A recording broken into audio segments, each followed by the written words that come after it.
Hi, my name is Teresa Castillo. I'm a proud graduate of Osceola County Public Schools and a proud mother to an Osceola County Public Schools student. This August, you will have the opportunity to vote for your next school board member. The person elected for this role will be in a unique position to positively affect the lives of our students, teachers, and the community at large. As a learning and development specialist, I have the expertise and the passion that is so needed in the school board today. Vote for me, Teresa Castillo, August 28th, because I am a visionary education advocate with the courage to lead.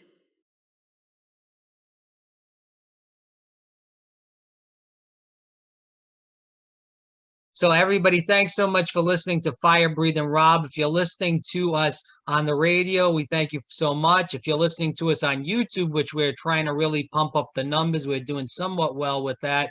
Definitely subscribe, hit the bell if you do subscribe, because you get those notifications, and also like and share these interviews.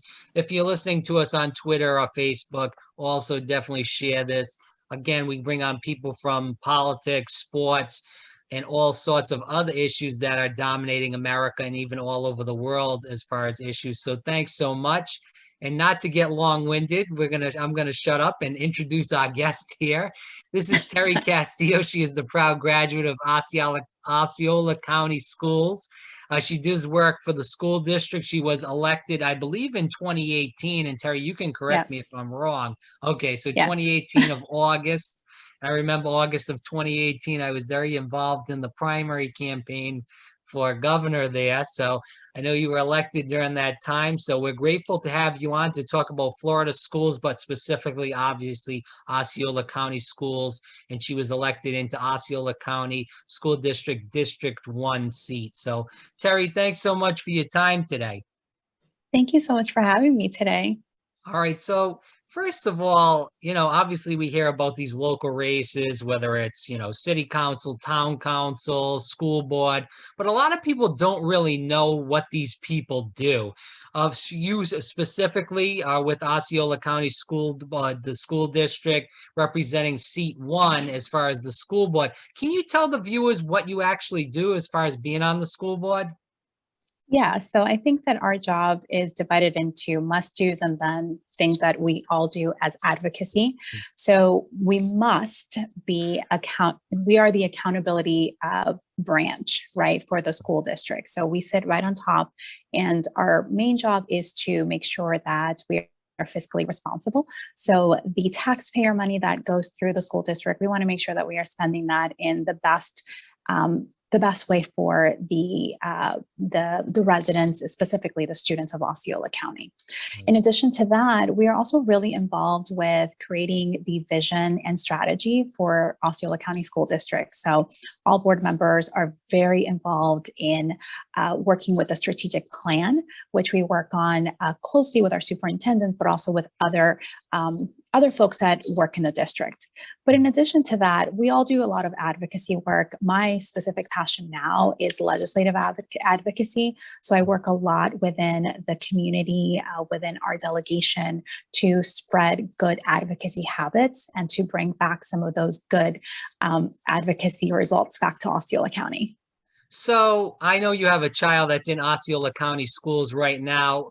Yes. And obviously that's a huge thing. You want to advocate for her, but also the other students. But going back to 2018, let's just go back to that. Why did you have it in your heart to run for that school board seat? So it's an extension, I think, of our duty as Americans to participate in the process, right? And I think that whenever you can, however you can participate in the process, whether it's helping somebody get elected, whether it's attending some of those long, boring school board meetings and being active, or if you're able to running for a seat and actually becoming part of the process, I think that's really important. And we are so lucky that we get to do that. But specifically with education, I came from an education family. So my granny in Dominican Republic owned a school, and I grew up waking up to the sound of students coming to the class. She lived in the school that she owned. And so for me, it was always, education has always been part of the fabric of who I am, and really passionate about making sure that our students have the best education possible.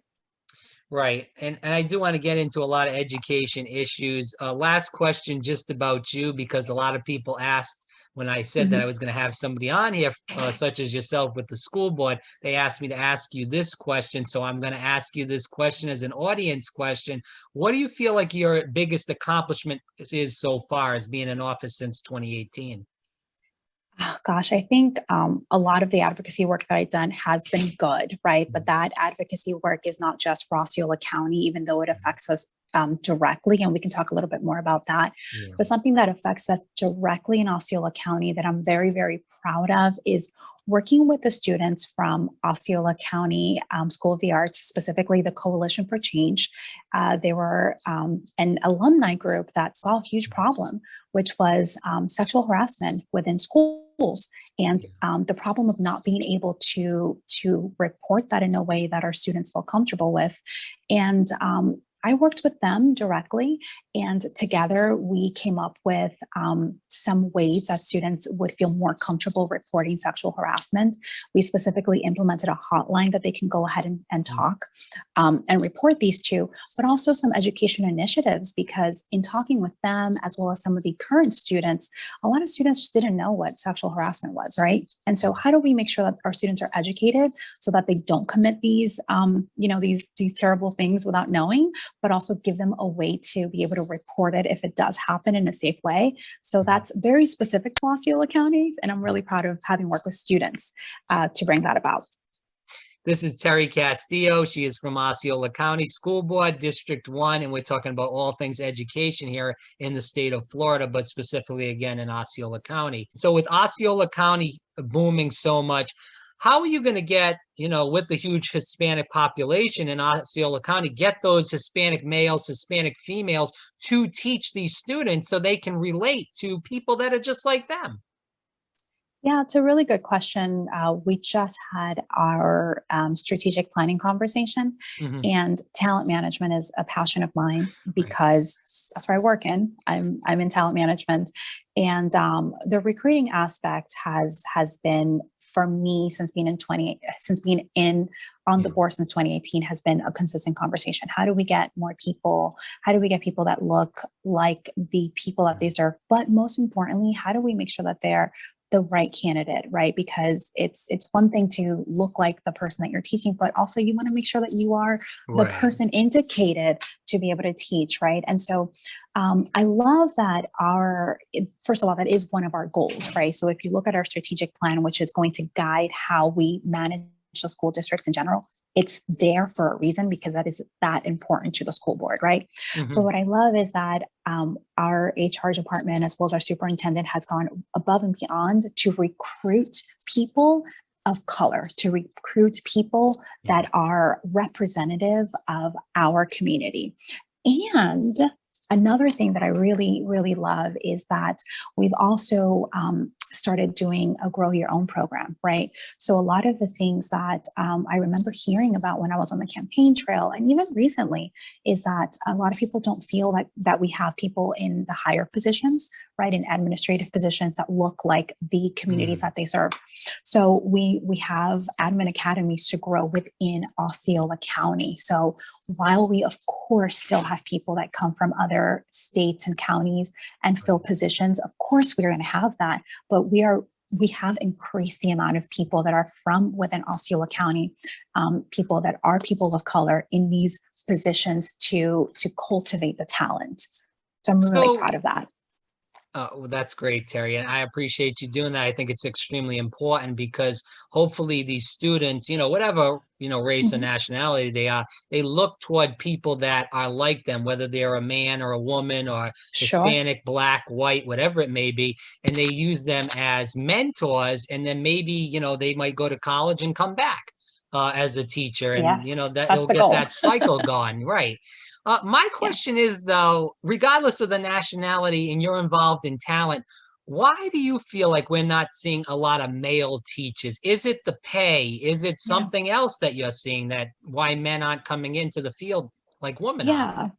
I think that it's so funny because I had this conversation with somebody earlier, not today, but like earlier, like maybe a Sure. week and a half ago, is about it being typically a female ruled role, right? And so it takes a really long time to make that strategic change. And I do see a lot of male teachers, but I mean, if you think about my family, my grandmother was a teacher, my aunt, my mom, I taught for a while, my cousin works in the Department of Education. We're all females, right? So there is possibly the stigma that teaching is women's work, but oh my gosh, how amazing would it be to have a strong male teacher to be able to, show what it's like to be a great mentor. So I think that part of it is just historically, it has been a female dominated profession, right? But I also think that, we need to talk about teaching in a different way. The profession of teacher in this country is highly politicized for no reason. It doesn't have to be. And that can be kind of a turnoff for some people. They don't want to be involved in a profession that's so highly politicized, right? So I think that giving the profession a little bit more prestige, which it deserves, but also showing people like you who were male teachers and elevating your stories will help as well. And just letting people do what they do in the classroom and, get ourselves, the politicians outside of the classroom. We don't belong there. What do you feel like is the biggest issue that Osceola County schools are facing right now? We are getting so big, Yeah. and it's a blessing and a curse, not a curse, but a very big challenge at the same time. We are growing so much, and it can be daunting to think, how am I going to provide the best services for every single student? If you look at our website, we always end with every child, right? Every child, every day. And that's a daunting order that we have given ourselves. So the fact that we're growing so much is the biggest challenge. Structurally, because obviously logistically we have to figure out how are we going to build out more schools, and in what areas of the county are they going to be the most needed. My area, is growing exceptionally, exponentially, I guess is the word I'm looking for. And so those are all challenges that come with being a growing town, but it's also very exciting. So when you talk about obviously the county growing and the structures, are we worried, as far as a county, should we be worried about, where this tax money is coming from to build these new schools, about the classroom sizes? Some of these classrooms are, 30, some of them are getting close to 40 kids. Obviously, any teacher, you could be the best teacher in the dang country. It's hard to control 40 kids, So are you worried about those issues as far as getting that tax revenue, building those new schools, and also because go ahead. Well, the good thing about where the money is going to come from is that the building of new schools, right, is fed by impact fees. So the fact that we're growing is what's feeding the taxpayer funds to be able to create those schools, right? The challenge isn't so much where the funding is going to come from. The challenge is, can we, and we do, by the way, but it's a fundamental question that I think everybody has. Every time I talk about this subject, that the same question comes about. Can we build a school at the same time that the growth is being experienced? And we do it pretty close, right? Not 100%, but we have a department, our planning department does studies. They figure out where the growth is going to happen. They do very important macro calculations on an Excel spreadsheet to tell us where the growth is going to happen. And then based on that, we start to do our budget for our capital projects, right? And so there's a lot of smart people in the district who are studying these things in order to make it happen. The challenge is, specifically on the west side of the county, is finding the land, right? And making sure that we are able to purchase land in order to build these schools. So that's one of the biggest challenges that we're having right now. I want to move into this because we kind of touched on this a little bit in the interview with Governor DeSantis in the pay raises for the teachers. Mhm. A lot of people that are listening are not from the state of Florida. They may know it Sure. a little bit. Can you explain that? Because, talking to a lot of older teachers I know, they're pretty pissed off about the bill in general. Yeah, I like to have, I'd like to know why, although I guess I can kind of surmise why, but so just as Right. as a specific explanation, I have the lawyers HB, basically the bill HB 641, Right. started in the House, and then it became part of the appropriations bill to allocate $500 million for teacher raises. So that's amazing, right? And so the aspiration was that every teacher would make at least $47,500 in the state of Florida, like standard. Right. Right. But like I said, aspirational. So Osceola County is a very different county than Palm Beach County. Right. And so for us, the threshold was 46.1. And I think you were in a meeting that I was in maybe maybe a week ago. And I said, I gave a different figure, but I just want to make sure I corrected it. It's 46,100 is a starting pay for our teachers here in Osceola County. Right. So what does that mean? It means that if today you graduated from college, thank you so much for being a teacher. We appreciate you. This is your starting salary in Osceola County. What that meant was that we also had to figure out a way by doing lots of calculations and, give and take. How do we bring other people up, right? So that you don't have a teacher who is, 5 years into their career making the same as a brand new teacher. And we did the best we could. We have a specific amount of money that we use in order to fund the district. 80% of our budget goes to salaries, right? So that's important to know. And we did the best we could. It wasn't perfect. And yes, we had some teachers who possibly rightly so were like, hey man, I want to make more money. Yeah, right. And of course you have the right to do that, but we did the very, very best we could with that mandate. And no, I agree with you. It's great progress. I do want to ask the last quick thing and a quick answer on this about the bill, the House bill that passed with the raises to 46,000 in Osceola. Yeah. Other counties was 47. With that said, do you feel like, I know you said you met with a lot of these older teachers that have been in the system for quite a long period of time, and they were kind of aggravated about how the bill was stipulated. Do you feel like that's brought down morale with those older teachers in the schools around Osceola County? Yeah, I think I'd be lying if I said it didn't. When it was happening, there was that conversation. But I think that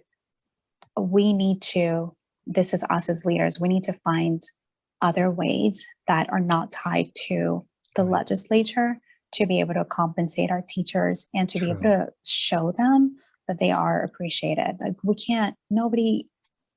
children cannot be educated without teachers. We know that, Agreed. Right?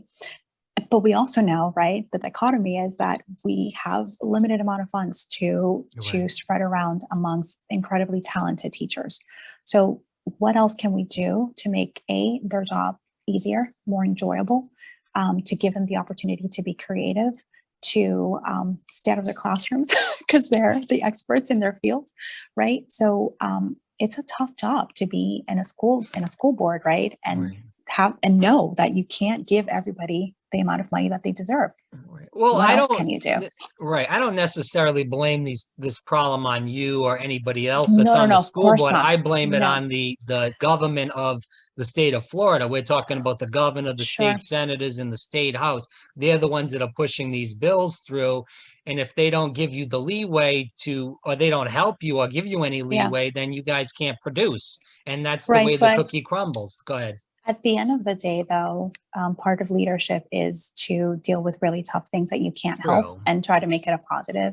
I think that's what I try to do with my time on the board, and hopefully I keep getting to do that the next 4 years as well. that's, like you said, that's just the way the cookie crumbles. That doesn't mean we just let it go. Oh no, Of honey. course, yeah. I'm part of the legislative advocacy committee for FSBA. I will be in Tallahassee having conversations to try to make education more equitable for everyone, right? For sure. But while we have what we have had, what else can we do locally to make a positive impact in our district? Is it true that substitute teachers in Osceola County just need that high school degree and they can be 18 and teach? Mhm. And every, it's not just Osceola County, so it's not like a Osceola County policy, but yes, it's true, and it is something that some board members, including myself, have talked about publicly, and we're trying to figure out if there's a way that we can change that. How do you change the requirements for you to be a substitute teacher? Because of course we want to have our students as safe as possible, and Right. we want there to be different, I guess, a different person, a different kind of person who is who has those children. So I think one of our school board members actually suggested not only that we have an age difference, but also maybe add having an AA degree instead of just a high school diploma. Not that there's anything wrong with just a high school Right. diploma, but oftentimes substitute teachers are going to be charged with teaching some curriculum, right? Even if it is exactly what the teacher has left. And Right. so that would elevate the position as well. It just seems like it's a thin line there where somebody could be 18 and just have graduated high school and then go back into the classroom, and they could go back into the school that they went to, Right. and everybody doesn't have good intentions. Right. I think you see where I'm going here, where there could be preying on students, and there could be Right. some bad issues down the road in that if they haven't happened already. And that's really not what we're trying to get to here. But I'm just saying that's where I'm kind of coming from it, where there could be preying on students, and there could be a bad, sexual abuse case, a bad sexual case in general down the road for Right. the district. Yeah, no, again, it's not, I think, we all kind of like knew that substitute teachers had different, qualifications and all of that. And then suddenly we have this case and we're like, oh my gosh, wait a minute, let's take a step back and let's really Right. kind of have this tough conversation, right? Because there is kind of a talent management conversation as well. But again, this is why you elect people who are curious, intellectually curious, and really want to solve problems, because now we have to think about how can we make this a safer situation.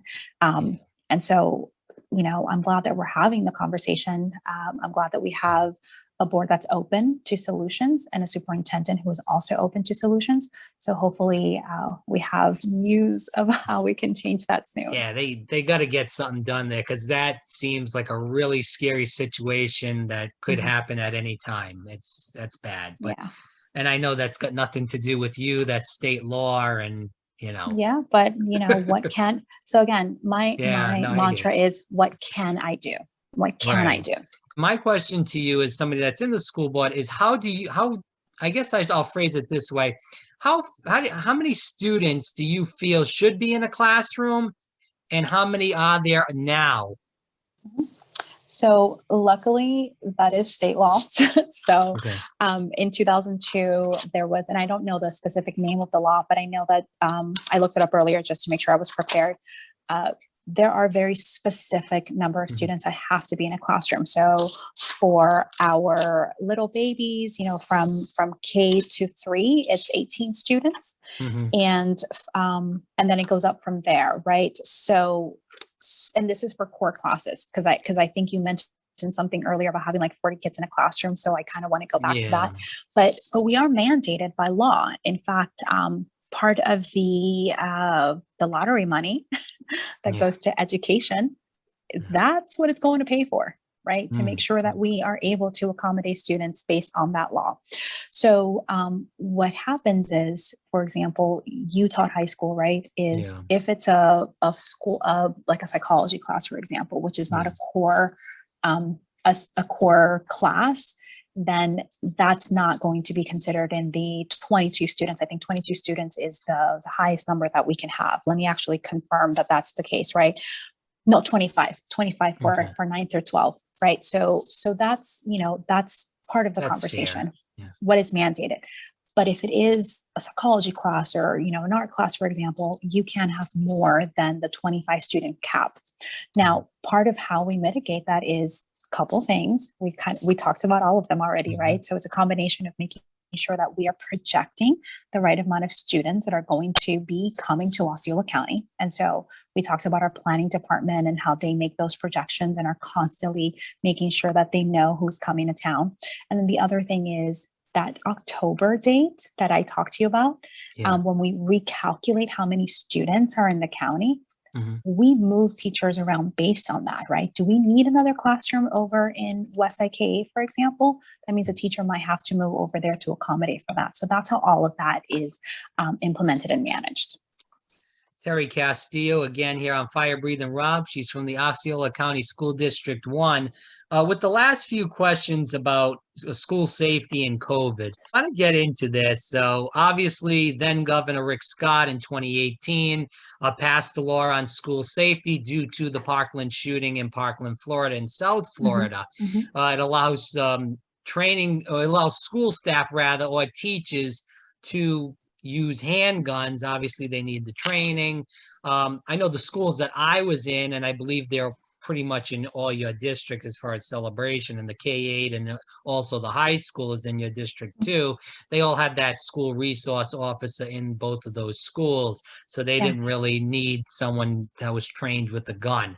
But first things first, because I do want to talk about mental health right after that and counselors. Yes. What is your opinion on that bill? Does every school, I guess, that you deal with in your district of District 1 have that resource officer, or are there schools that do have that teacher or professional that is trained with handguns? Okay, so I'm such a dork. I want to make sure we break it all down. So the first thing is, yes, all of the district managed schools have an SRO in them. And that was something that when I was elected in 2018, like Rob, I have no experience being a politician. I was just trying to be a good advocate. And that was the first fight that I was like, oh man, I cannot speak up about this. So, but this isn't a political position, right? No, it's not. But okay. It's got nothing to do with politics. But people are like, well, maybe we could do this, and just thinking creatively. And I'm like, well, let's not. So every district managed school does have a school resource officer, right? So that's important. The Guardian program isn't necessarily teachers that are armed. It could be. It could be, right? So that's important to know. It could be, the Guardian program could be security guard. It could be many different things. It's just the amount of training that they received and the responsibilities that they have within the schools. That's why they're tiered differently. It's really, really important to kind of note that, right? And there are going to be some charter schools, I think, coming up this year that are going to have guardians instead of SROs. That's a controversial topic that we have been going over. However, our board has already started a resolution stating that we would prefer every school, specifically district schools, to have SROs. So that's where we stand together. It's one of the few things that we all agree on. But mental health, obviously, that bill did push mental health issues in it. We've talked about that COVID, and there's a lot of mental health issues.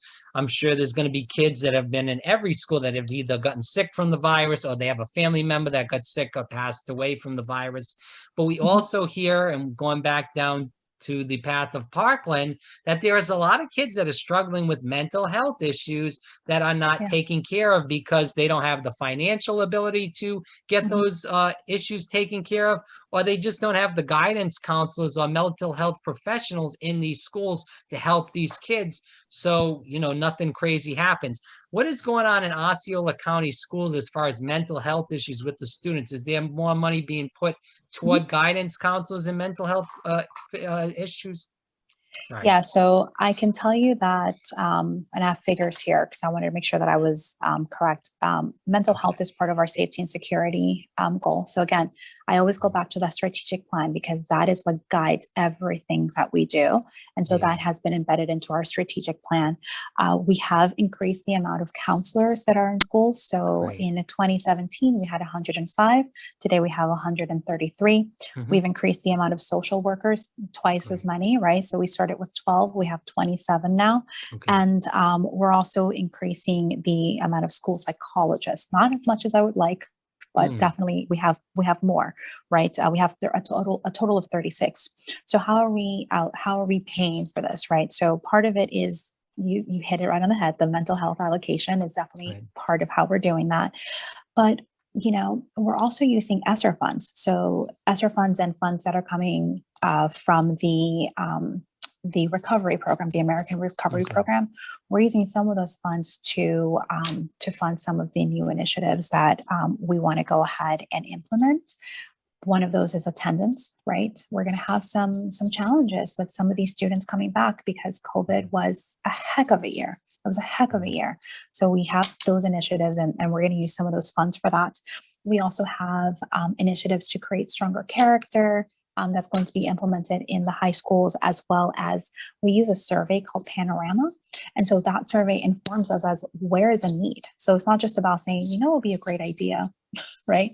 Leaders have lots of great ideas, but if they're not serving the population, then it doesn't matter.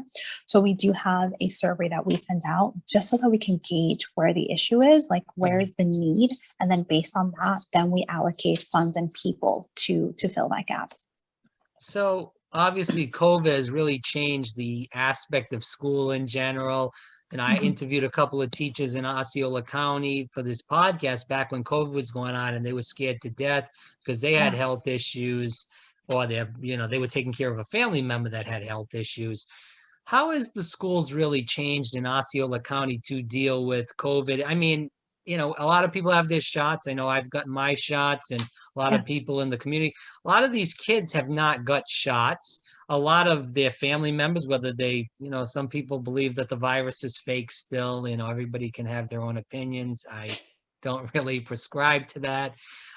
Anyway, but with that said, how has the schools changed for the better? What can be improved? What has been improved? So can you talk about that as far as Osceola County? Yeah. So I do think that there have been some things that have changed for the better. So first, we know that we're going to spend this next year basically hyper focused on academic success because we did have the COVID slide. We know we got the numbers in. We know that students did not perform as well as they would have the year before. The Department of Education knows that, which is why that they have given us a little flexibility with accountability. So we know that academic success is going to be like number one, right? Maybe mental health, then academic success. Like those two are going to go hand in hand. But you asked what things happened that were good. Right. What has changed? I think that the modality and the flexibility that we have with how we teach has changed, right? And over the summer, some of our teachers, I'm going to say some of the teachers because I don't know the exact numbers, but a good amount of our teachers are getting trained on how to use, Canvas, how to use online platforms in order to collaborate more. That happened as a direct result of having to do that via Teams. Well, now that's going to be implemented for the next year. The one-to-one initiative that was COVID, right? Because we had to scramble to find computers for these kids. And now we have the money to do it. We're like, no, we're going to scramble again. These kids need computers. We're going to give it to them, right? That's something else that I think was a positive thing. And I think parents appreciate teachers now. Yeah. My we goodness. Hope, anyway. Like, I know they do. I get the emails from my parents and they're like, man, I had no idea, and we have a newfound respect for teachers. And I think that's good. Most people are vaccinated, but there's still 50% of the country that's not. Obviously the virus hasn't went away. And now in Central Florida, there's been new strands of this Delta COVID virus that was, came out of India, which was really, drastic for that country in general. Are you worried about teachers and even kids getting, because kids are more prevalent apparently now to get this Delta strand than they were to get the COVID and the one that everybody got in New York and all over the country now. So how are you guys taking, is there any kind of precautions for that? Are the teachers still able to wear masks if they want, or do they have to take it off? Like how? Okay. No, masks are not mandatory, but they're, Right. if you want to wear a mask, you will. Like my kid, when we were making the decision about whether or not to keep them mandatory, my kid was like, I don't care what happens today, Mom. This girl right here is going to wear a mask to school. So I was like, of course. So you can wear a mask if you want to, of course, that's your choice. And that's pretty much the way that it is in any industry at the moment. Now, with regards to the structure of the next year, like the actual structure, how classrooms are going to be and all of that, we have not had that conversation yet. I would imagine that our August meetings is probably going to be where we start talking about that. But again, encouraging people to be safe, safety and security also started to include the sanitation, practices this year. So we have some of that implemented as well. So what about the ventilation in the buildings? I know Celebration, those schools are very well kept up and they're newer schools. And obviously they have a lot of money behind those two schools, but what about these other schools that are in Osceola County that really don't have that kind of money behind them, I guess I should say? Yeah, so let's talk a little bit about that, and then I do have to get going soon. Yeah. But let's talk a little bit about that, because again, I'm such a nerd when it comes to this. Okay. Yes, there are newer schools that have different structures, and there are older schools, but this is really important. All of our schools are kind of on they're on a cycle, right? So depending on like how old they are, they're on a cycle to be repaired and renovated. And I think that's important to know. We're not like, a school's not just going to be like built in 1984. Like, well, I guess, sucks to be you guys. No, they're on a cycle to be renovated. And that's really, really important to kind of let the community know.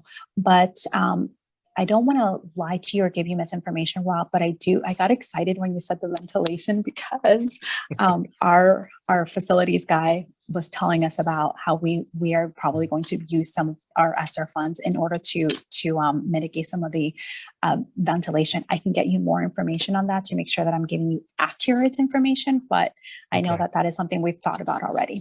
You're running for re-election in 2022, correct? Yes, I am. Okay, absolutely. So she is running for re-election. It is Osceola County School District 1. It covers Celebration and a little bit into Kissimmee too. So definitely find more about her if you can. Again, Terry, thanks so much for your time, and I really appreciate it. You're welcome.